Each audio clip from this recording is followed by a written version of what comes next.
I want to say welcome to Mennonite Mission Network, Speak the Truth in Love webinar. We are happy for our guests, Pastor Vikki Pruitte-Sorrells and Pastor Kevin Hines. I want to say welcome to you.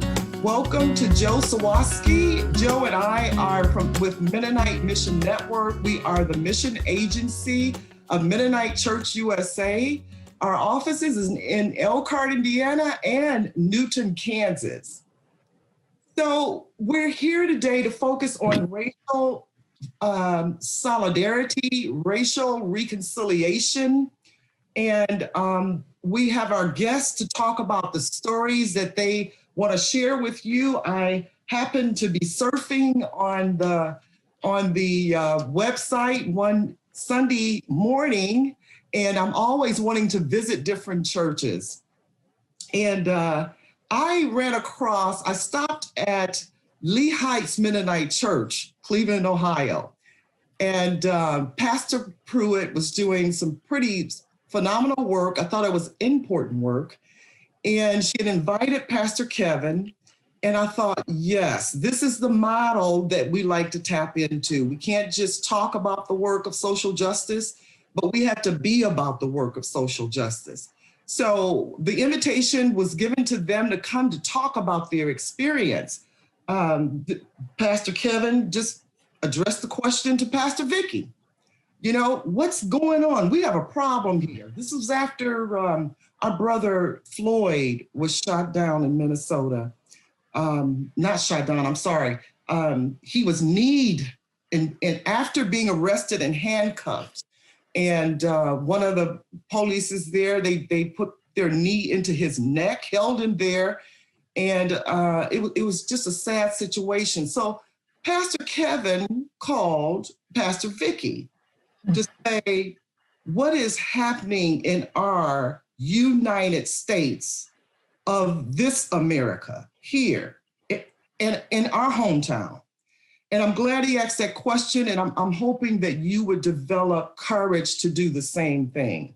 So what we're going to do is we're going to allow Pastor Vikki and Pastor Kevin to introduce themselves, and then we'll just go right into the conversation. And at some point or other within the webinar, you'll get resources that you can inquire to. So Pastor Vikki, why don't you begin with an introduction of who you are, your church, and all that good stuff. Okay. Well, it's really good to be here with all of you this evening. Where else would I want to be on a Thursday evening at 7:00 p.m. Eastern Standard Time? Of course. But my name is Pastor Vikki Pruitte-Sorrells, and I have the honor to serve as the pastor, the teacher, preacher at Lee Heights Community Church, which is located in Cleveland, Ohio, southeast part of Cleveland, Ohio. We'll probably be described best as a church that's in an urban environment. We often describe our church as a peace church. But one of the main things that we I wouldn't say take pride in, but with humility, we are humbled at the fact that we have probably what we would call a relatively diverse community. It's not an equally diverse community.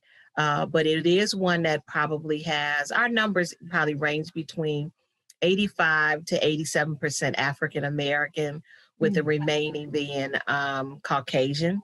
Mm-hmm. That's a very interesting mix, given that in the city of Cleveland, where we reside and we serve, the community is predominantly African American.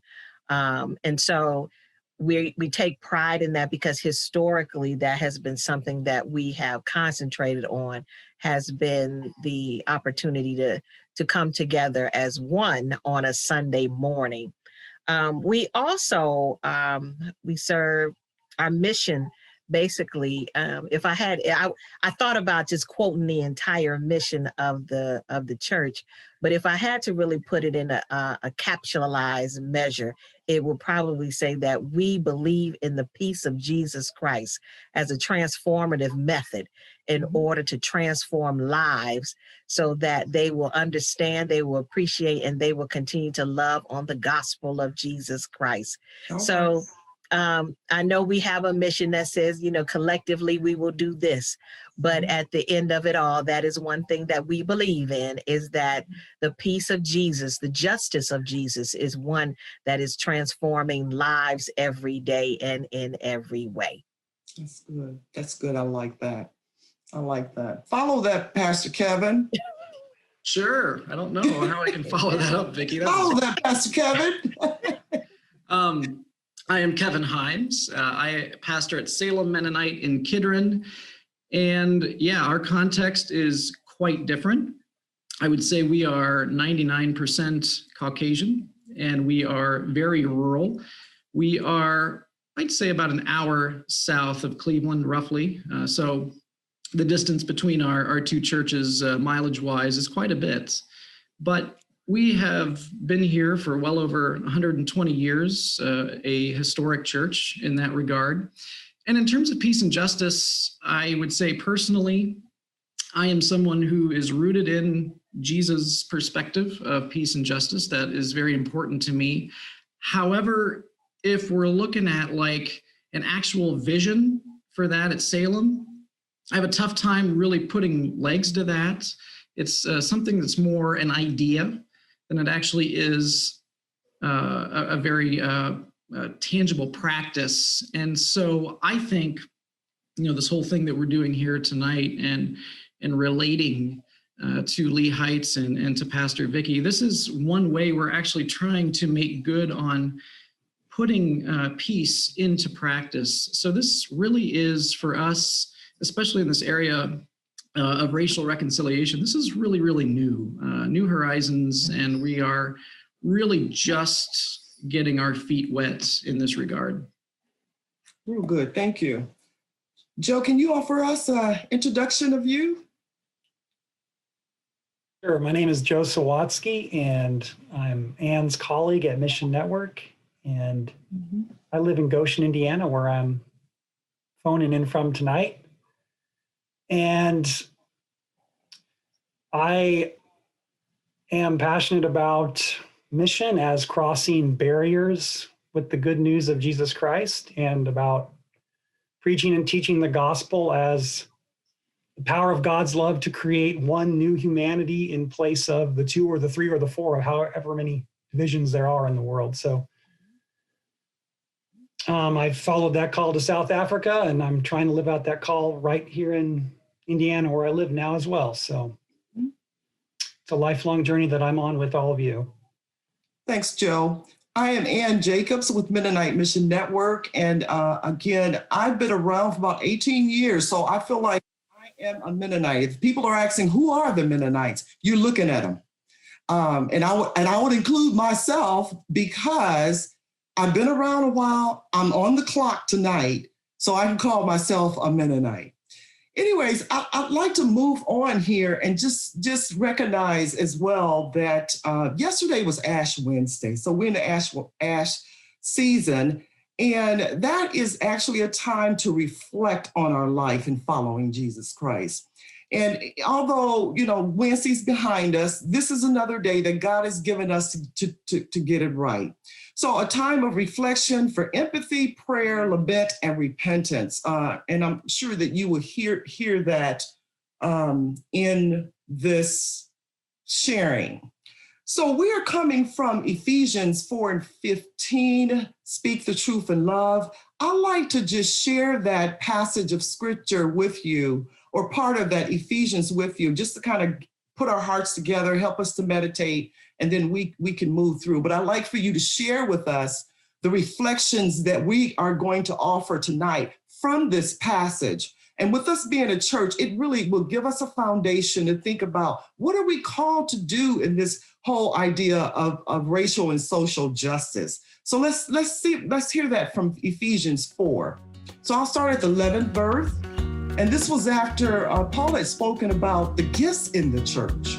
So he said, so Christ himself gave the apostles, the prophets, the evangelists, the pastors, and teachers. And 12 said, to equip his people for works of service, so that the body of Christ may be built up until we all reach unity in faith and in the knowledge of the Son of God, and become mature, attaining to the whole measure of the fullness of Christ. And 14 says, then we will no longer be infants tossed back and forth by the waves and blown here and there by every wind of teaching and by the cunning and craftiness of people in their deceitfulness and scheming. Instead, speaking the truth in love. We will grow to become in every respect the mature body of him who is the head, that is Christ. From him, the whole body, joined and held together by every supporting ligament, grows and builds itself up in love as each part does its work. So everybody's got to do their work. Everybody's got to do this work. So let's listen to the story here that is shared. And I like to ask Pastor Kevin first. Pastor Kevin, what prompted you? I mean, how were you inspired? I mean, what was your vision? You had heard about Brother Floyd, who was shot down, and what were you thinking about the incident? And then how did you make your way into pursuing Pastor Vikki? Mm-hmm. Yeah, well, 2020 was one of those years where I think all of us were glued to the news more than usual. Mm-hmm. We're looking for headlines every day about COVID-19, what's going on. And so for me, what happened with George Floyd, I realize now, is nothing new. This is another event, obviously in a long history of racial violence. Right. But this perfect storm of everyone being sequestered and glued into the media, the news, just really highlighted this horrific event for me. Mm-hmm. And realizing, I'm doing the good pastoral thing, I'm talking the talk, I preach the right things, but like I said earlier with, do we have a vision? Just realizing this void in my ministry, in our ministry as a church, of actually walking the walk. Mm-hmm. And so there's just a deep desire to actually want to make good on the speech, the good news of the gospel of reconciliation. And so, just being stirred along with my fellow pastor peers, and frankly, being stirred along with other people in our church. So I spent time in prayer after just being horrified by what I was seeing in the news, and in a time of quiet reflection, it came to me, we got to do something. And what about reaching out to Lee Heights? And then I had 2 other people within 5 days in our church reach out to me and say, hey, Kevin, maybe it's time to reach out to Lee Heights. And so that was confirmation for me that, okay, this is probably God speaking. And so just a little background there, Vikki's church and my church, we actually had a sister church relationship, and it's been a long time. I've been in this position at Salem for a decade, and we really haven't done anything real intentional up until here recently. So we have this history together that was a really good quality, solid history. And so that was why we reached out specifically to Vikki, because, hey, we're not just a nameless or a faceless name out there. They know who we are. So I emailed Vikki, but even with that history, you and I actually did not know each other really all that well. And so it was a little bit of a cold call, if you will, emailing her. And I was a little apprehensive because I'm like, is this going to bug her? Will she want to work with us? I know she's very busy, but Vikki's been just really gracious. And that was it. I mean, I emailed her, and then that just started a one-on-one with us on Zoom, much like what we're doing right now. And that's blossomed into now our church is meeting monthly for this book study, reading through Be the Bridge. So but that's why the heart for reaching out to Vikki is because we had a connection, and it felt logical to just rekindle what was already there. And so, Pastor Vikki, so how long did it take you to respond? Did it take you 3 years? Like, How long did it take you to respond, and how did you respond? What were you thinking when he contacted you? Was it like, well, this is one more thing to do, or is this an opportunity for Lee Heights to commit in a way of working within our community or helping or connecting? So what was your thoughts on that when he contacted you? Well, to be honest with you, one of the things I can remember really saying at first was, "Ooh, look at God."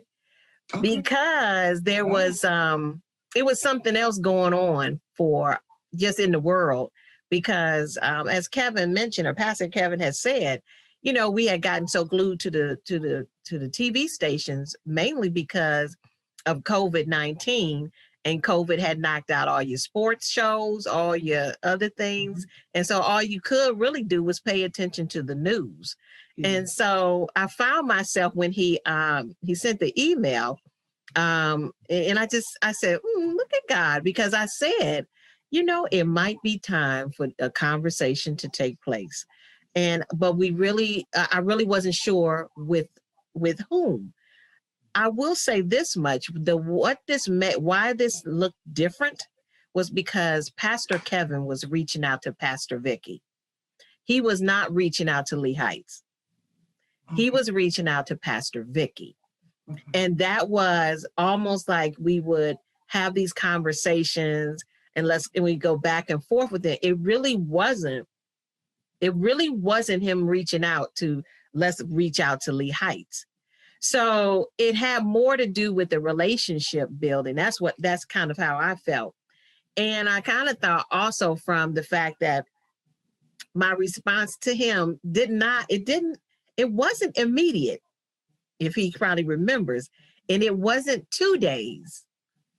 It may have been 3 or 4 days before, because I really had to pray over it. Because one of the things that I did not want to do is enter into a relationship, especially a peer relationship, where I will be sitting up there and telling all my life stories to be served as some level of tokenism, and then for him to be, okay. So I really had to come with some own direction and do prayer. I think the Holy Spirit kind of gave me that direction for even when our first conversation had to do with what is this going to look like. So I think when again, my first response to him had to do with the fact that he was not reaching out to Lee Heights. He was reaching out to me personally. And that's different, because Lee Heights have been used to getting reached out to for the purpose of, we want our young people to interact with students or young people from, the urban environment. We were kind of used to that. But what about the building of the relationships that came, that was a little bit more dimensional, if you will, that kind of started, our youth, yes. But where about with the leadership or the pastoral leadership that can speak and kind of preach and teach on at the ground level? Where are we trying to go with this?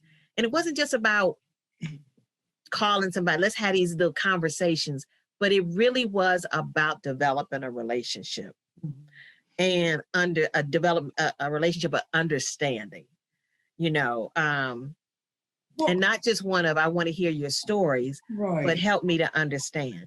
So that's significant. And I think that, I know Latasha Morrison says in her book, listening is the first thing to racial solidarity. And I think, when I heard Lee Heights' sermon on Sunday, so I was at a distance, but I was looking, and you all were having church in the parking lot. So it's still warm enough to have church. So you had the congregation was there. Pastor Kevin was your speaker. And so at that point, I saw that you had already built a relationship. But what I question in that is that, does our white colleagues realize too that we don't mind doing the work as long as it has purpose in it, and this work will develop into something greater than it, because the work is greater than us. Okay, so it's lifelong learning, but people of color can become overwhelmed. But as we read in Ephesians here, it tells us that we have to knit ourselves together. We have to connect. And you're right, the relationship does start with the leadership. So there's more for you to share about this. And I have this next question for Pastor Kevin. So how have you felt empowered by this collaboration of thinking about the racial tension in the U.S., and how do you look at Lee Heights? Are you saying there's an issue here and it impacts all of us? But what was your response to how you two came together? I was ecstatic, first of all, that we could have this relationship. Vikki refers to us as two oddballs because, I mean, in what other sphere except the wonderful body of Christ would the two of us come together like this? So just ecstatic, first of all, to broaden my horizons. But then I think with that, being in relationship with Vikki has absolutely been empowering in the sense that, okay, before, if I'm talking about any issues around race, all I have to go on are, some resources around me, headlines in the media, things like that. But that's the best I can do. So suddenly I just feel like I have, and again, I'm really new to this discussion. That said, I still feel more empowered to speak into things that are happening in my community because I'm talking directly with a person of color. So, for example, one conversation that definitely comes up in my area, and I've been a part of this conversation already, is in light of everything happening in the news, people ask the question, why are Black people violent? Why are these protests violent? Mm-hmm. And now to be able to get into that conversation with this understanding of having talked to Vikki and others at Lee Heights to say, hey, do you know what's happening in Cleveland? Do you know what the tenor has been there? Are you aware that Cleveland, by and large, has had protests all summer long this past year, and by and large have been quite peaceful, so much so that it's not a headline. It's not grabbing the attention of people, and so you don't hear about that. So to be able to speak into that with actual experience is very much empowering. And then, I mean, just other things like, again, in my area, we just talk in the abstract because we don't know. We don't have experiences with people. And so to be able to share with people, and again, I know we're getting into some pretty hot button topics here, but just in relation to policing and things like that, for Vikki to tell me, hey, as my kids were growing up, this is how I had to teach my kids, if you're pulled over, your hands on the wheel, 10 and 2. I didn't know that. And that's a conversation, I've never had to have that with my kids, and I never will have to have that with my kids. So again, to be able to talk as that comes up, to say, you need to know, folks around here, these are the experiences of our brothers and sisters of color up in Cleveland. And lastly, too, I mean, Vikki's just empowered us totally with, I haven't even gotten to half the books you've requested that I read. I'm on my way. It's going to take me a while, but empowered to read through stuff like Just Mercy by Brian Stevenson. I had no idea the injustices in the justice system, so that was very powerful. And of course, the book we're reading right now, that was Vikki spearheading the Latasha Morrison text, bringing that to my attention. I think, Vikki, the only thing that's not empowering are the TikTok videos. Those aren't on par with everything else. But that's another fun aside we won't talk about. But yeah, I mean, just all of that, you can just speak with so much more confidence on issues, just knowing what people's actual real life experiences are. Mm-hmm. Mm-hmm. And so the two of you have been doing, and the church have been doing this book study on Be the Bridge by Latasha Morrison. Latasha was born in North Carolina and she lives in Atlanta. And she has started a movement, training, assessment, working with communities, and is doing quite a bit of outreach. Where are you with that book, and is your congregation following you in that read? How is that happening? Pastor, you're the host of that book study, are you?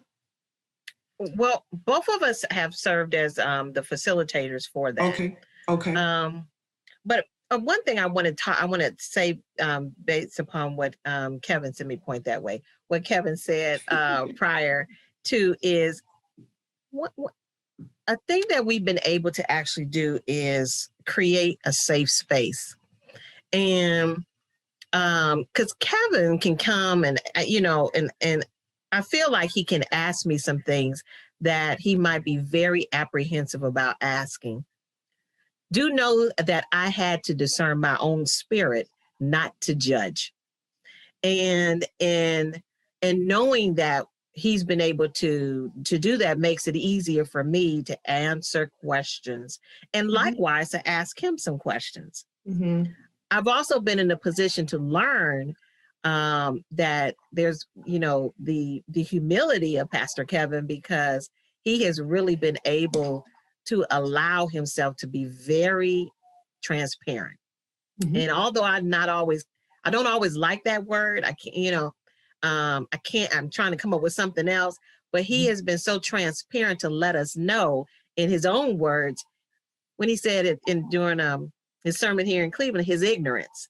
And the ignorance being what he didn't know, and being honest about what he did not know, and then having the safe space that we have been able to create with one another. So hence, and I have to say that before we get to the discussion of the book, because we had to establish that before we could get to a place where we could facilitate a book study together. Sure. We had to establish our own, a relationship where we can send each other these affirmations, or, I would send them. This is no hidden secret. Mm-hmm. I do watch TikTok with all the foolishness, but there's some good stuff that comes out of there that just talks about human condition. But but with the Be the Bridge book helped us to really hone in on some topics that we might not necessarily pick up on a regular basis. Mm-hmm. We're quick to talk about when I was stopped, when I had racism against me, when I had this. We're quick to talk about that instead of how do I reflect upon that? How do I go in prayer with that? How do I allow the Holy Spirit to let my spirit be pricked in an effort to move to another level? Because the reconciliation can be transformative for each one of us. Yes. Right. So that's where we have allowed, we've had to have, and we encourage our congregations to have taken it on to let it be used in that manner, and I believe that they have really embraced it, so where they are excited to come and meet once a month. I think they prefer to probably meet twice a month, but we have to remember as the facilitators of self-care, if you will, and that we're doing some other stuff, so by doing so, and it gives us an opportunity to discern, and then it gives us the time to speak with one another to talk about the book and anything else. Right.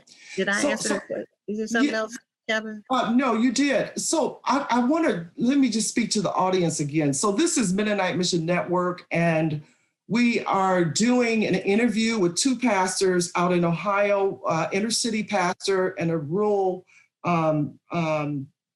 location pastor, Mennonite Church. And we're talking about racial solidarity. And so far, we've been hearing their story about how they've come together and having this discussion about this racial disparity in the U.S. And so they started with a conversation. I'm hoping that I'm not rushing you, but I just want to make sure we get as much as we can in, because this is pretty powerful here, obviously. So, but I wanted to for them to talk about their experience. We're not trying to do a anti-racism training. The work is much deeper than that, but we are giving you resources that talks about how you could become involved, what you can look at, what you might consider. But I want to respond even to Pastor Kevin, if you don't mind, Pastor Kevin. So the work that you're doing, even the start of it, Pastor Vikki, is very powerful and very meaningful. And so what I have heard, because Joe and I, we've worked together, and I've invited Joe because Joe and I have done anti-racism training. We've done work under holistic witness. We always use Bible tools to do this work because it keeps us focused on what God is calling us to do. But this whole idea of the event of violence, that particular piece, and let's just talk about George Floyd. He's not the most recent victim, but he was a catalyst that moved us into focusing on this social justice, right? And to ask the question, what is happening with our United States of this America? Now, let me just say this. The people in the world is doing what they do, okay? So, and I just want to go back to Kevin's question. What is going on? We all should be asking that. What is happening? The problem of that violence is that brown and Black people have been going through this violence for ever since slavery, 400 years. And so this thing with George Floyd and the things that are continuing to happen in our community today is the result of a bigger system. These people, like police brutality, that is a result of what they've been trained and told to do to Black people, because they have marginalized, dehumanized us, and they have not ever considered us as people that deserve anything. So we're actually talking about power here. We're talking about white supremacy. This is a result of white supremacy. So I wanted just to say that to say, this is beautiful that the work is beginning, but as we question a specific incident, it is a result of the bigger problem that we have in our country, this white supremacy and this systemic racism is embedded in our systems, in our organizations, in our churches, in our society. I mean, even our children experience it when they go to school. They don't have many teachers that are kids, our Black kids. They don't have many teachers teaching them in public schools. But I just wanted to make that point that this is a good start. And as Morrison mentioned in her book, it starts with conversation, exploring our history. Where did this whole dialogue come from anyway? There have been lies been told to us for so many years. So the work gets deeper and deeper and deeper. Joe is in a group that he's joined in the Great Lakes area. And this group is called, and the theme just keeps coming up about love, because we're speaking on what the gospel has directed us to do as far as being the church, being the people that are following Christ. We're following Christ, but we've done it in such a, I would say, a glamorous way, or just in a way that we're not following Jesus to the cross. So, you know, we're giving our money and we're sitting in our pews and we hear the stories and when we have friends who are Black and brown, we have to remember that, like, the life of the ones that's dying in the street, people who want to be called criminals, we have courthouses where they can do questioning in instead of killing people in the street. It's a replica of lynching. So it's, Latasha Morrison say, it's a new form of slavery. So I was going to say that Joe is working with a group in the Great Lakes area, and they are named Seeking the Beloved Community. And that's the words of Martin Luther King.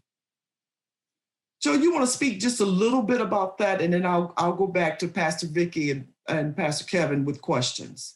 Can you speak just a little bit about how that even became found, how that was founded? Well, I think the origins of that group are quite similar to the story that Kevin and Vikki have told, in that it was actually grew out of a response to a murder that took place in Elkhart, and it woke up the churches in the neighborhood to say, what are we doing to work at racial justice and racial solidarity, as you've said, Ann? Mm-hmm. And so a group was formed called Seeking the Beloved Community, and they gather for breakfast and fellowship on Saturday mornings once a month to talk about issues of racism and white supremacy, white privilege, and try to hear one another's stories, and from those stories and those relationships, see what other further witness might develop to seek the justice and peace of the city. So mm-hmm. I've been in that group since 2016, and I'm still, I'm on that journey with that group of men.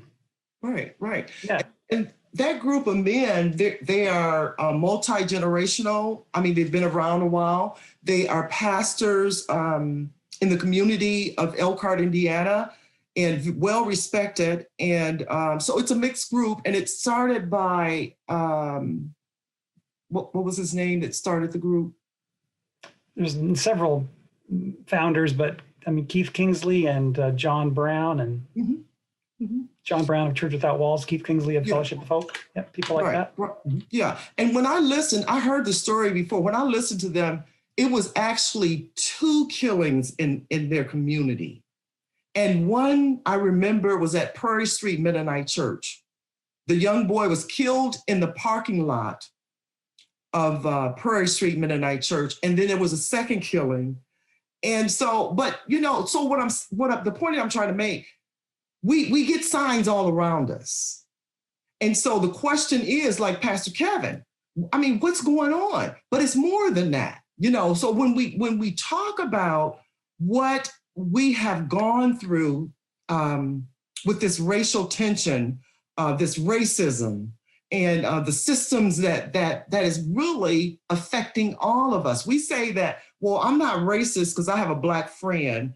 And, I wasn't around when they were doing slavery.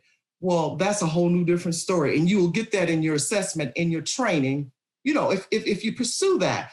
Latasha tells us we got to do our work. We do our work to empathize, to lament, and to reconcile.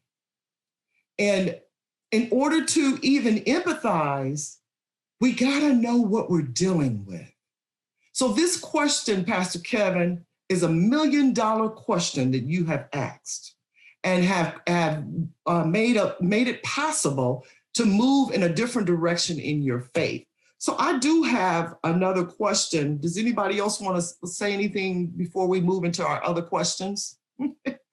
I'm sorry, I didn't mean to do all that, but it's the truth. I just want to keep it real, because we are all in a different place in this work.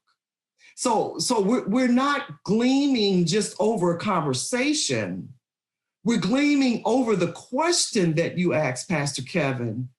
And then you can speak to us and tell us what's your experience. But hopefully what brown and Black people hope that would happen, and what the gospel tells us, we have to do this work on the local level, on the national level. This work, once we learn it, and I want to warn you, once you learn this work, it should impact your policies. It should change your whole life. It should impact your policies. It should affect your church. You should look at your country different. You should look at your mission statement of peace. That should, I'm just saying, a thirst. It causes a thirst. So this newness births something very new. And could I, I want to pick up on something you said a while back. I think you hit the nail on the head when you said, talking about our relationship, Vikki and I, it's a start.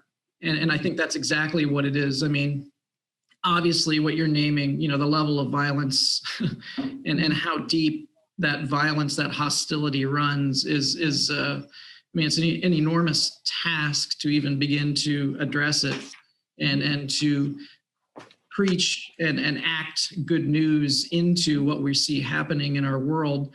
But I'm glad that we have a start. But yeah, I mean, we're so far away from even, really just scratching the surface on these things. Now, that said, I think one thing that you just talked about, 2 times ago, Vikki, when we met, Latasha actually has a liturgy of lament at the end of one of her chapters. And so we incorporated that into our book study one evening. We read that lament collectively, and I felt it was really powerful to just work through that liturgy together, because never in a diverse community have we ever had that opportunity to do that. And I had one of my folks at Salem reach out to me afterwards, just saying, hey, I had tears in my eyes reading through that. It brought up some stuff for him. So again, it's a start. It's very little things, but you kind of hope that the little pebbles kind of turn into an avalanche of positive ministry down the road. Sure.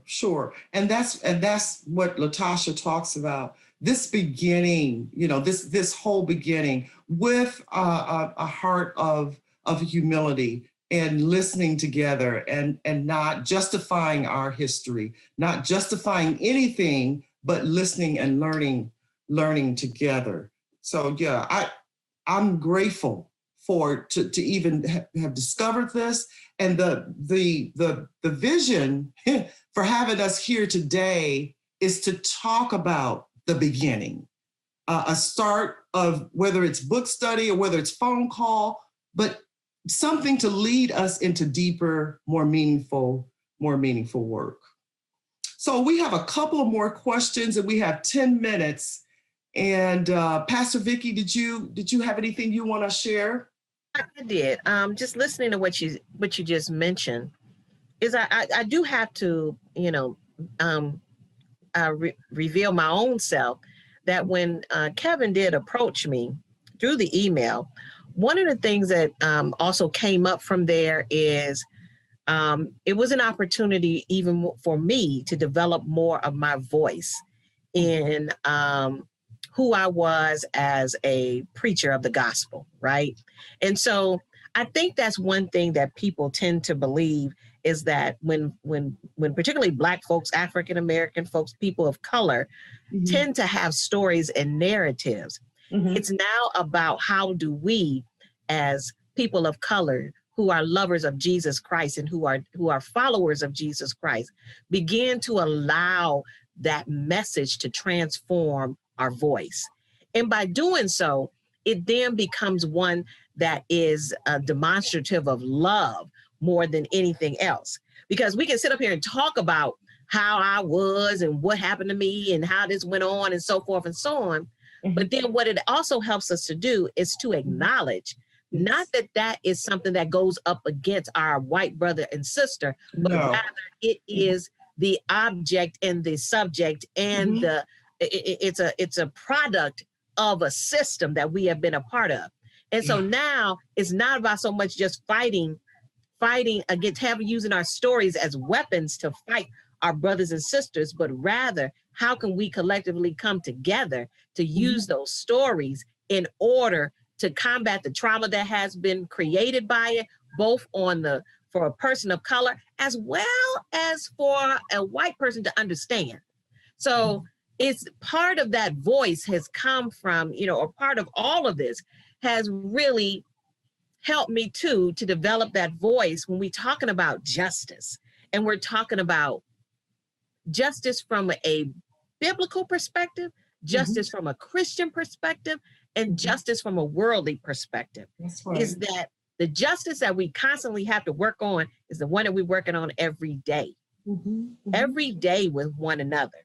And so when we start talking about how does this transform us, and even looking at, of course, with reference to the book, how does it transform us is by becoming more of a reader and a doer and a lover of God and Jesus Christ, is now knowing that even for people of color, it starts to develop and smooth out the voice, if you will, because that's been one thing is we have had to acknowledge that there's power in knowing who Jesus Christ is. And that power then comes up in the love that we share and that we demonstrate to others as a way to tell our story, and then as a way for them to understand our story. Because they're not always going to understand our story if we are just sending up very blaming and we're very demonstrative of it. But rather, how do I tell my story so that you understand? Not without slighting the story, but how do I tell my story so that you will understand and yet also build a bridge? Right. And understand the struggle. Yeah. I was thinking earlier today, I said, the whole thing about these violent situations that we hear in our country or wherever, I mean, just anywhere, any offense, it's painful. It's very painful, and it's affecting all of us. It's affecting our country. I mean, we live in South Bend. That happened in Minnesota, but I look at that mother. I'm thinking about George Floyd. I look at that mother, and I feel that mother's pain, and she relives that every day. So the question is, how can we be effective? How can we be clear about our history, and what is it that we can do to advocate against that? And that will come later. So the last question here is, and I'll ask you first, Pastor Vikki. So as an African American female leader, what challenge do you have for the Mennonite Church or for our audience concerning this work of racial reconciliation, concerning this work of anti-racism, concerning, what it is that we are to do as a church? Because the world is the world, and the world is not called to do God has anointed us to do this work, to do the reconciliation, to offer healing in such a way that we can be strong, to invite others also to into this work. And then that's a question for you too, Pastor Kevin. I can recall some years ago when I was at a conference, probably a national conference, and it may have not been a new word or new term, but it was something that was new to my vernacular, and it was called a new Mennonite. Oh. And I remember that, and my definition that I recall was someone who was not born with a certain name, or you had a certain heritage.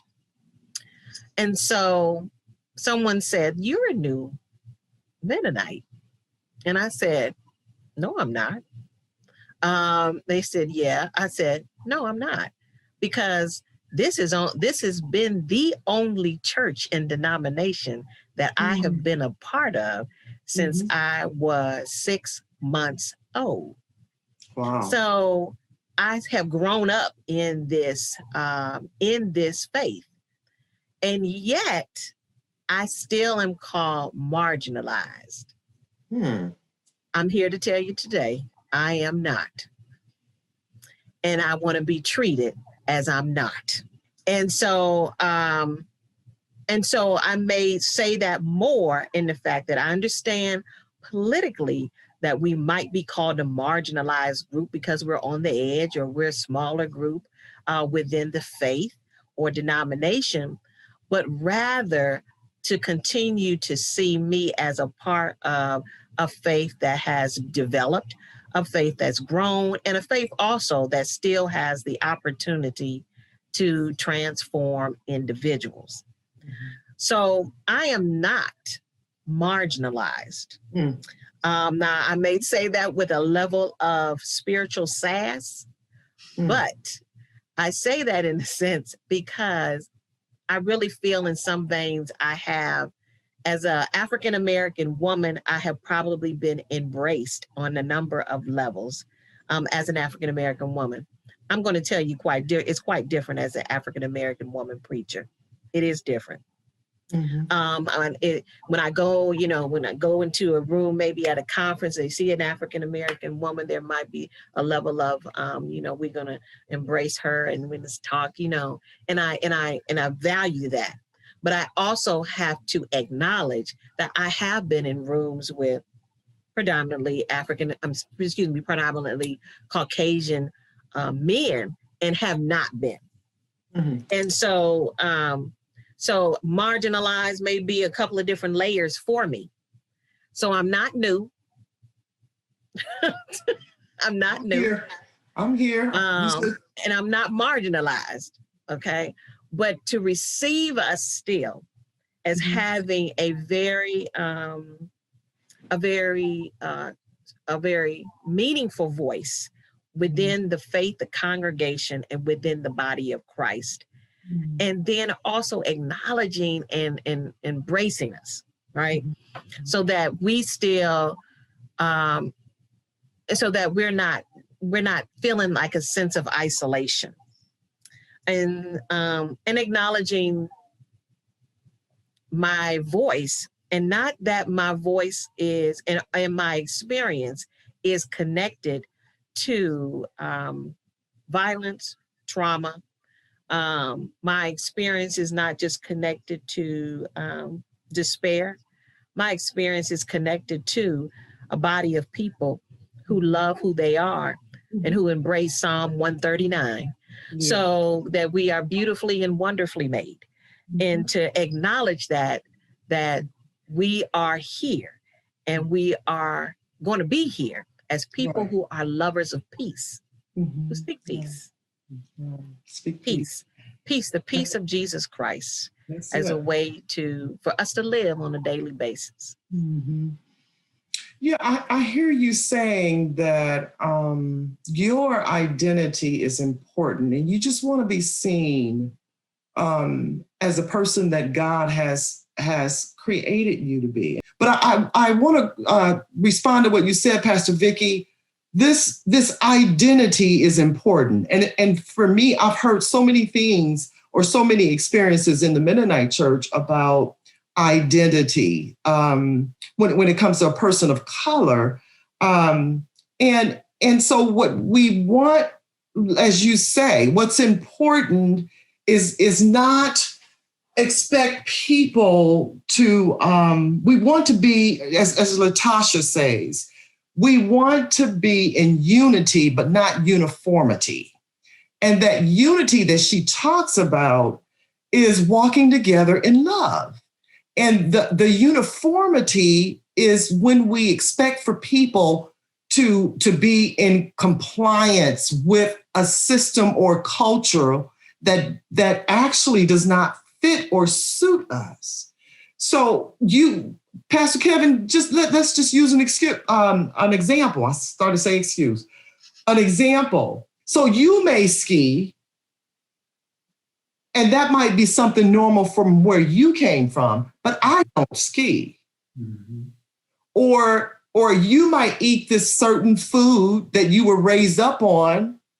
I mean, I'm not like, that's not me. I am who I am. I was raised up on beans and cornbread, and I don't like it today, but I have a history that I value. Our history is rich.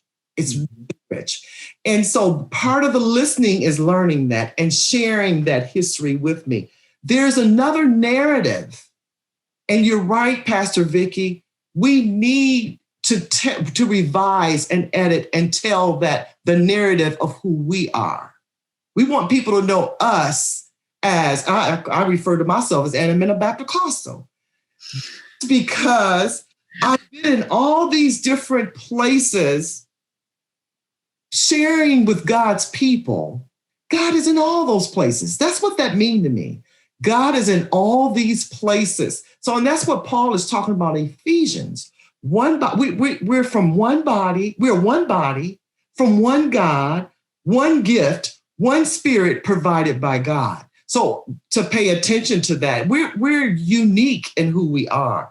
There's no one like us. And we just don't want to be labeled. You know what I'm saying?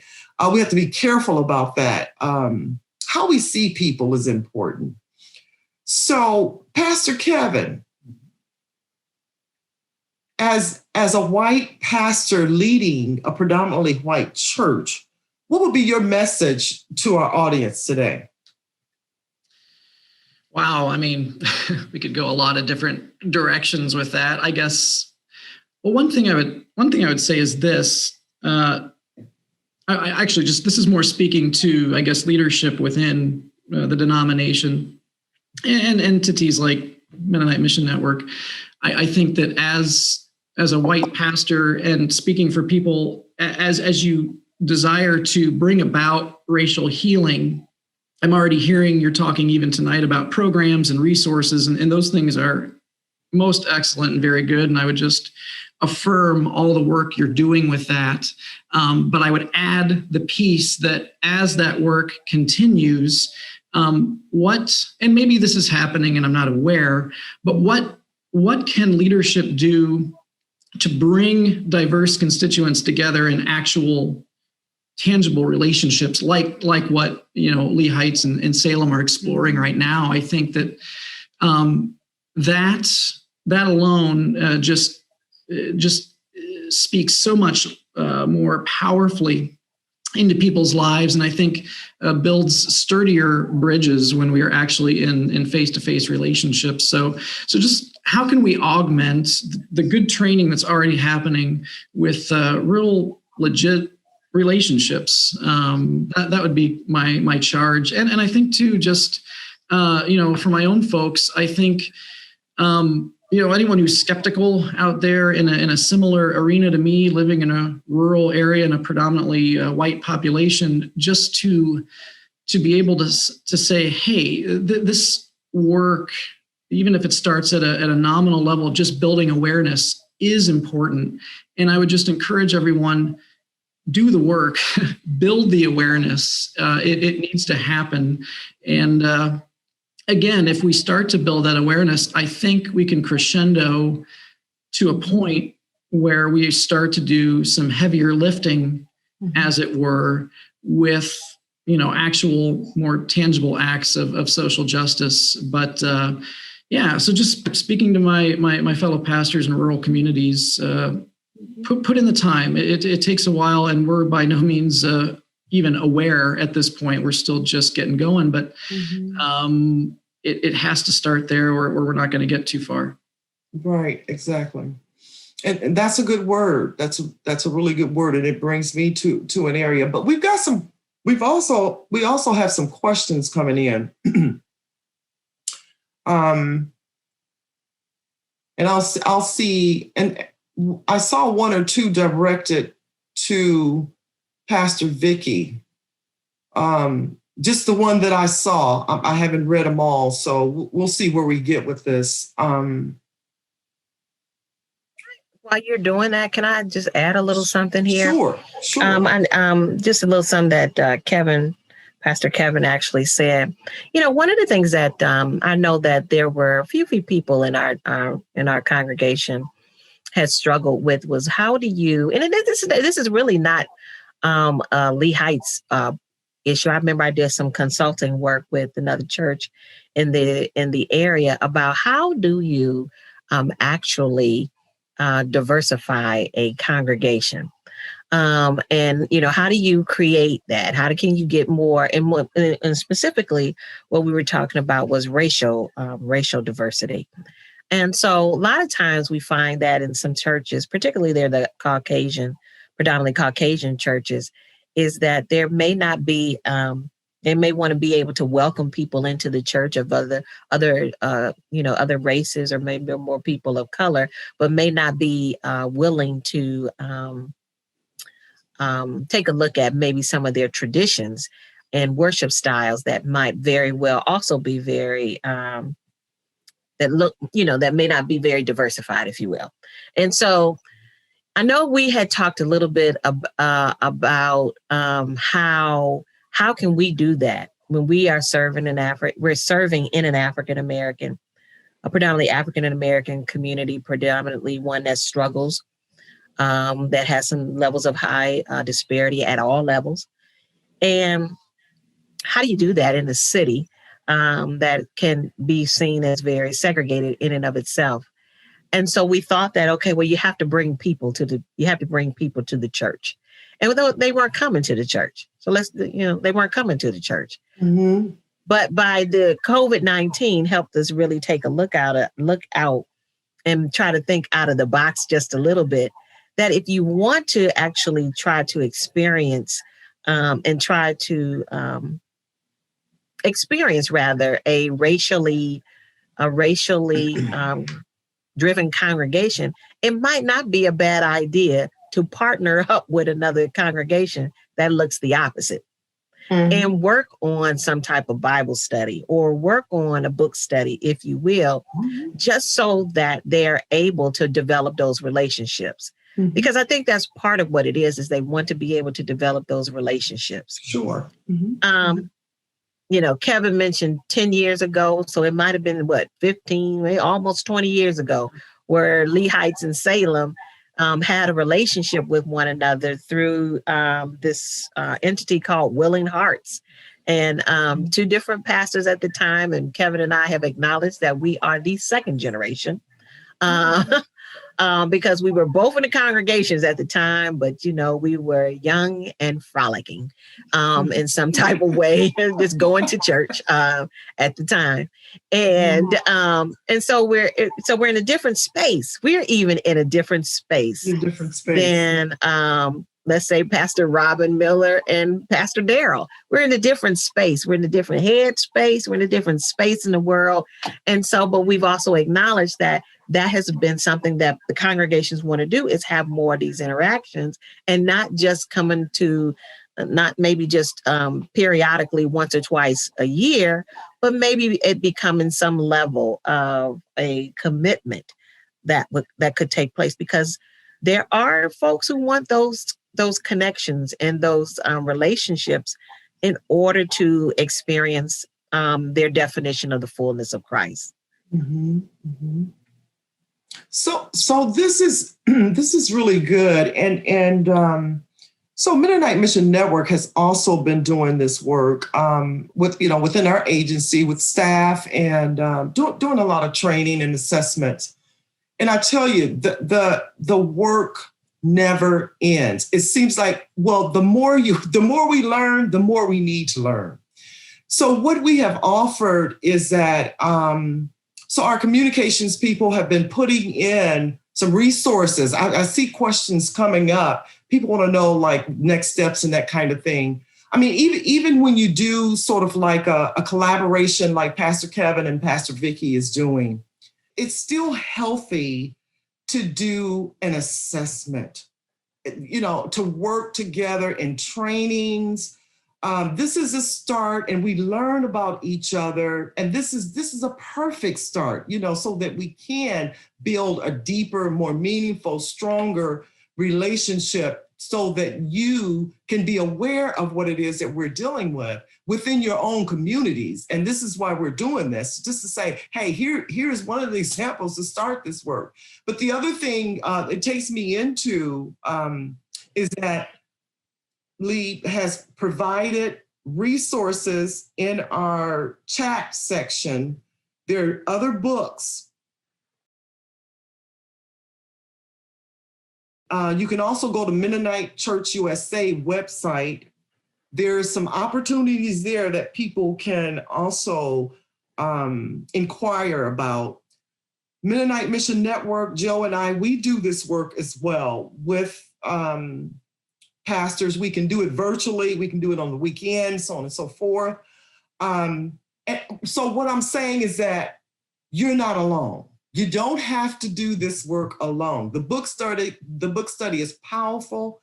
This gets us into knowing each other and knowing what one another is doing to support one another. But just to say too, because there was a question that came up in the chat, and I'm gonna bring this to you.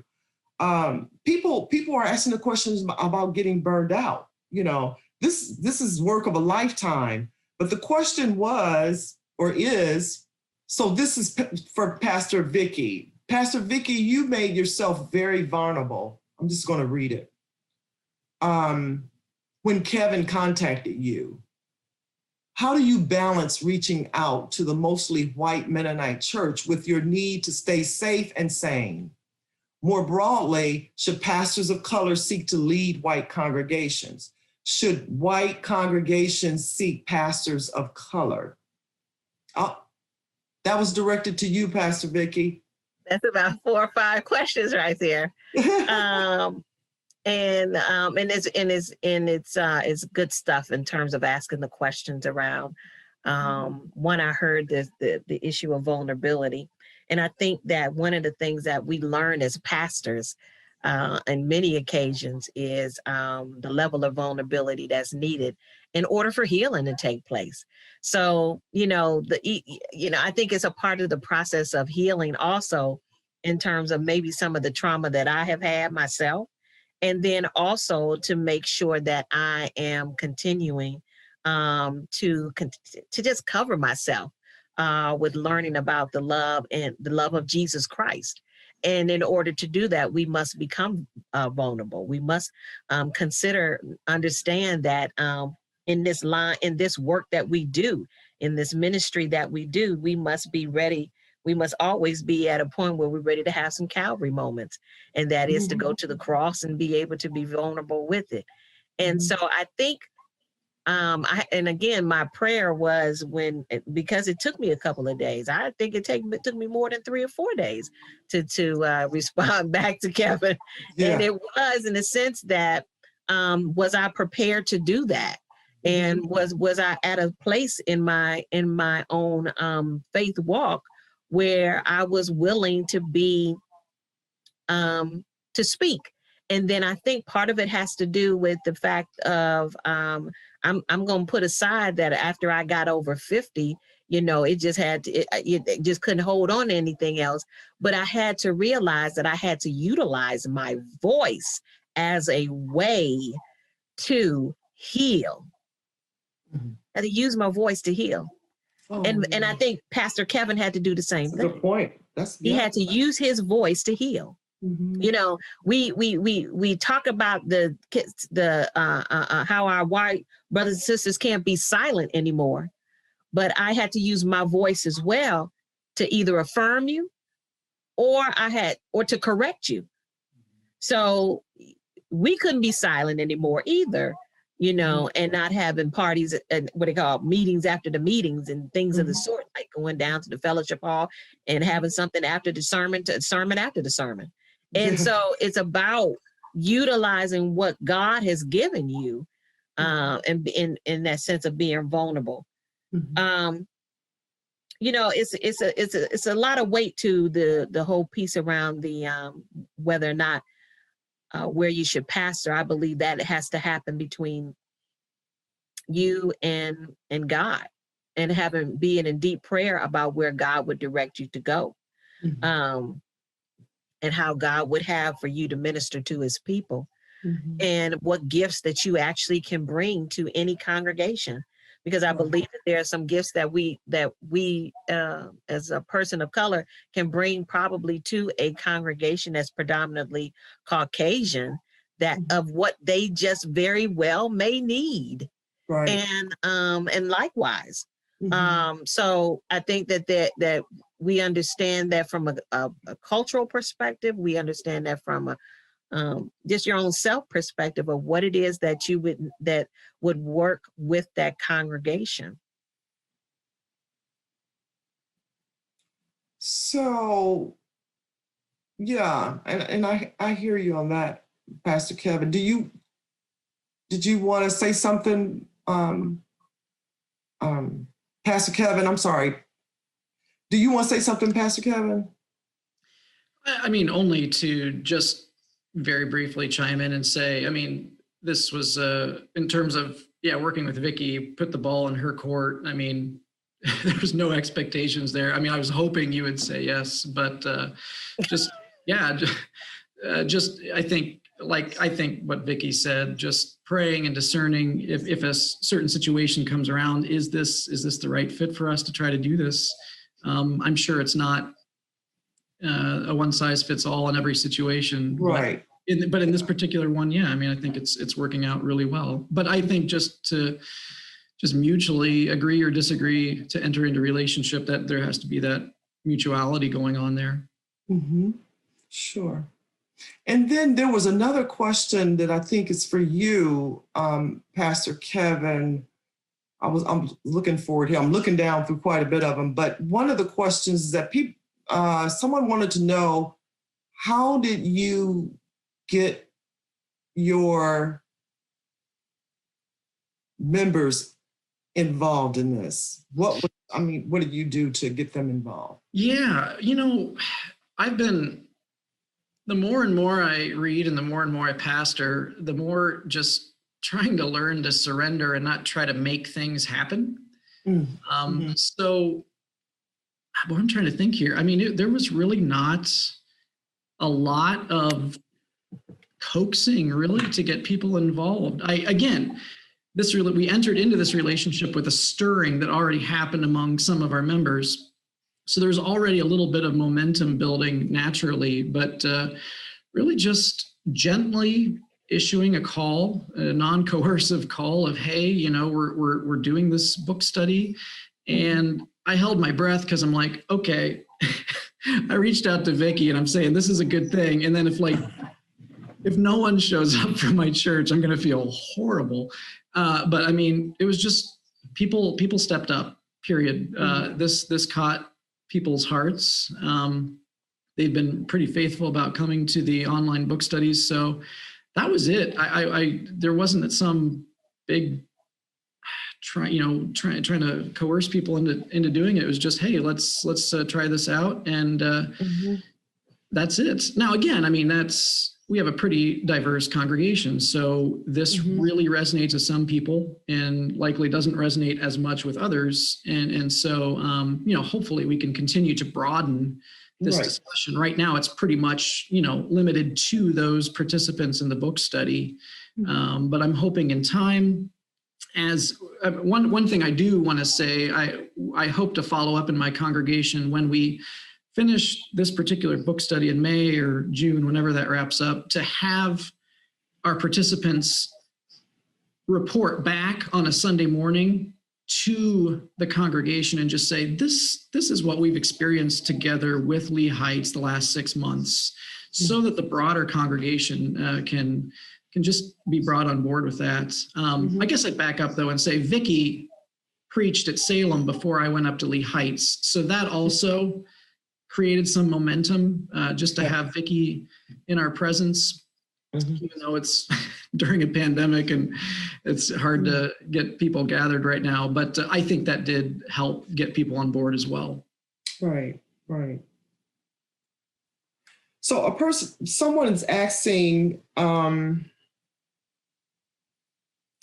how do we create change after this violence has been ingrained for so many years? Either one of you could answer that. Vikki, do you want to, one thing you told me, and I'm putting you on the spot, I'm sorry.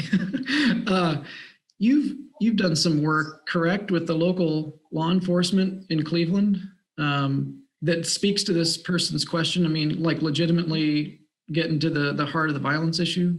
Mm-hmm. We've done more work with, I think we have more tentacles that can stretch out to that, to stretch out to our law enforcement officers and system within, let's say, an urban environment. And it goes around how we interact with them and so forth and so on. That probably has been more of the context, if you will. But when we talk about, like, I think maybe what I'm hearing in this question also is just speaking about how do you deal with the violence and how do you deal with the conversation about it? How do you approach that conversation? It's a pretty broad question. I mean, it's very general, but yeah. But I think part of this has to do with the fact that there has to be an understanding of each other. That's number one. Because when you put the face of violence on a TV and that's all you have, mm-hmm. with connection to the person that it looks like, is the only way that you see people of color is in a violent perspective. Is that means that there needs to be a new perspective put into your scope. And basic order is you need to expand where you are. Mm-hmm. So I'll admit that there was a question that was asked to me in the whole arena of what has been taking place with this, in terms of, have you seen the violence that's up there? How you feel about it? Now, you made an assumption that I have seen the violence taking place within maybe some type of protest or whatever. You also assume that because of what the news has shown you is right. That is only what's happening at the protest. Just as Pastor Kevin said, you saw the snippet, but you didn't see the whole peaceful protest. Right. So when we think this is a part of like conversations that take place, and you're able to have those conversations mm-hmm. with other individuals, having that ability to see at that point in time mm-hmm. is to have that conversation that goes on mm-hmm. and to see that it's about the expansion of, let's say, how you broaden your horizon is having those conversations with one another. Mm-hmm. And so I think with that question in particular, it's mm-hmm. one about getting out of your box. Is getting out of your box. Yeah. So when the individual said that to me, I clearly said, I haven't seen it. Mm-hmm. I haven't experienced it. And so maybe it gave that reflection to the person about, well, that's not everybody. Mm-hmm. But to have that question be asked at this point in time mm-hmm. kind of insinuates that there has been some that we have totally experienced, and that there has been some too that we can really talk about, right? But I think part of this also has to do with when you're building those bridges, and it just seems so colloquial to say that, and maybe so cliche to say it as well, is that when you're building those bridges, it's also about having those genuine conversations mm-hmm. with people. Mm-hmm. Genuine conversations about, you make assumptions about me. Mm-hmm. You make assumptions that I have done this. You make assumptions that I know those things. And when we start to learn about one another is when we we learn and we make it more personal. Mm-hmm. It's about the stories that we hear and about connecting that to the individuals mm-hmm. instead of connecting it to a group. Right. I know that we offered a book in chat by Dan White Jr. The name of his book is Love Over Fear: Facing Monsters, Befriending Enemies, and Healing Our Polarized World. And so what Dan White Jr. talks about, he says when we hold false assumptions of people, we turn ourselves and them into monsters because we entertain negative perception of people in our minds. I mentioned that because you were talking earlier, Pastor Vikki, about your identity. I want to be known who I am. I am this person. And having this conversation with Kevin, or just inviting the congregation to work together, to talk together, to do this book study so that we can learn about these scenarios that has been out there and we've known nothing about them. But we're learning now who Lee Heights is. We're learning now who Pastor Vikki is, and we're learning different. And we're hearing the stories from you. So this whole idea of this stereotypical format, it can allow us to create monsters when we assume, we go by what we've heard that our storybooks or just our history have told us about a race of people. And so we fear that race of people. And that's what has happened to the Black community, or even just the marginalized people. You see people walking down the street, they have a certain identity. We become afraid of them, or we avoid them. But to go back to that question too, that this person was asking, we're not trying to change the world here. You all are working in Ohio. This was a beginning, but there is something to do though to address the issues that is happening. I was talking to Joe earlier, and Joe and I was saying, I was just saying to Joe, I said, Joe, out of all the studies that I've done, the Mennonite Church have been around a long time, and the Mennonite Church has influence and power in the world. God has called the whole church as his people to do this work. And so we have this influence because we are supposed to do the work of the gospel. What's the need of having the Holy Spirit if we just gonna go sit on the pews and just use our muscles to whatever? But this work is a lot deeper than we can even perceive in our mind. We have our own thoughts. And I like the idea, Pastor Kevin, that you reached out and you said, what's going on? We need to know what we're in, what's happening in our country. Because the thing of it is, and Latasha Morrison talks about this, if we don't know what is really happening when it comes to this racism, or this power, this misuse of power, we perpetuate these situations. We cause them to happen. So to inform ourselves about what is going on with this with these power struggles, there are a group of us that benefit from it, and there are a group that is marginalized and oppressed by it. So for us to talk together and learn about what is this all about, it's the right question to ask. The other question to that is, and what is the church supposed to do? That's the other question. And I think the conversations, the book studies and all that will help you with those deep questions. So praise God for that opportunity. We have 2 minutes.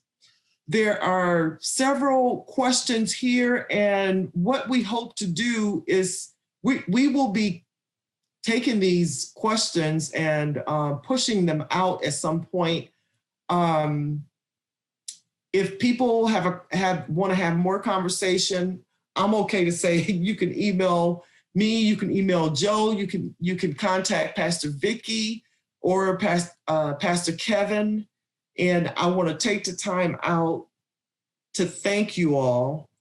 Another thing that I saw, there were blessings that came in for you all to bless you for your work. And that's pretty powerful. So blessings to you again. Thank you so much. I know we all are busy, but for you to give up an hour and a half this evening to talk about your work, I want to thank you. Brother Kevin, I hope we still friends. We still friends? Absolutely. Let's do this again, or whatever you want to do. I'm game. Just call me up. I know. That's the thing about doing this work. You walk together to grow together, but sometimes, this work is hard. And if we're going to be transparent about what we're dealing with, it's very painful. Mm-hmm. And it's okay to walk away. It's okay to walk. And I want to be transparent. I walked away for a minute from the work because I found out from our trainers, there's a such thing as anti-racism anxiety. We can be doing this work and we're tired and we're overwhelmed and it's this, that, and the other. We got to take care of ourselves too. If you have the energy to run and do it. But let our scriptures, let our scriptures inspire us. You're on the right path. You're doing a powerful work. Don't be surprised if people begin to contact you. Yes, I want to hear what you're doing. Probably in the next several months or so, I want to hear what kind of movements you've created as a result of the book study. So again, thank you all for being with us. God bless you. What a blessing to have you on. And I hope that this was worth your time. I trust that it was worth your time. So take care and happy racial reconciliation journey. Take care.